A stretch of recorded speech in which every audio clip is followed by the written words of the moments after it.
sio rahisi kuingia kuweza kupambana na roho za kurithi kwa hali ya kawaida tu. Kwa sababu roho ya kurithi maana yake ni kwamba umeingizwa kwenye utumwa. Maana yake ni kwamba yale maovu yalifanywa na babu yanatembea katika ukoo, kutoka ukoo hadi ukoo. Tumesoma katika kitabu cha kutoka 20 mstari wa 5 ya kwamba kumbe yale maovu yanapatishwa kutoka kizazi cha 3 mpaka kizazi cha 4.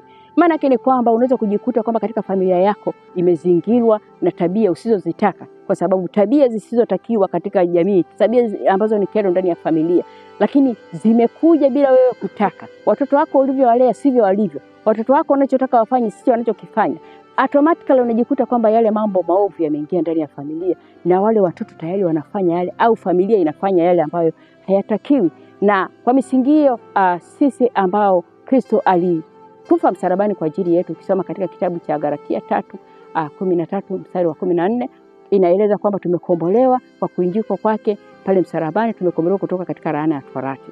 Na kutokana na hilo sasa, ili baraka zile za mataifa ziweze kutufikiria, tunao uhalali kwenda mbele za Mungu na kumwambia Mungu, sisi hatuhitaji tena zile roho za kurithi ambazo sisi kwetu ni visababisho vya kero, ni visababisho vya kukosa amani, ni visababisho vya kufanya tuweze kusonga mbele.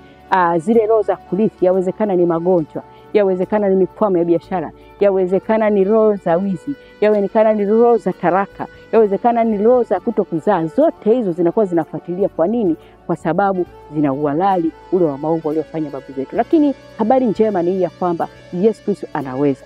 Na nichukue nafasi hii kualika mara hapa Kigamboni katika kanisa la Mount Zion Kisota.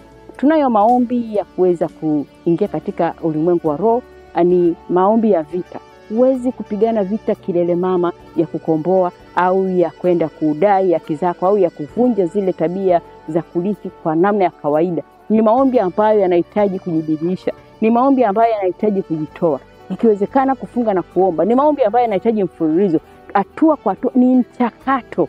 Kwa hiyo nichukue nafasi kukaribisha kwamba karibu sana. Tunayo maombi maharafa siku ya Jumatano, siku ya Ijumaa na siku ya Jumapili tunayo ibada kuu. Bwana Yesu asifiwe sana. Karibu sana tujumuike kwa pamoja. Peke yako pengine yawezekana ikawa ni ngumu, lakini tukiwa wawili watatu Mungu anakuwa katikati yetu. Uzoefu wa huyu na uzoefu wa huyu katika kupigana hivyo vita, yawezekana tukashirikishana, lakini kwa pamoja tukaweza kukomboa, tuweze kuishi vizuri, tuweze kuishi kwa amani. Kwa nini tukae kwenye vifungo wakati Yesu alikufa msalabani kwa ajili yetu? Kwa nini tukae katika vifungo, tuendelee kuteseka, tuendelee kuishi katika sono wakati yuko aliyezibeba pale msalabani? Ni haki yetu sisi twende mbele za Mungu tupeleke hoja zetu. Mungu akubariki sana. Karibu sana mahali.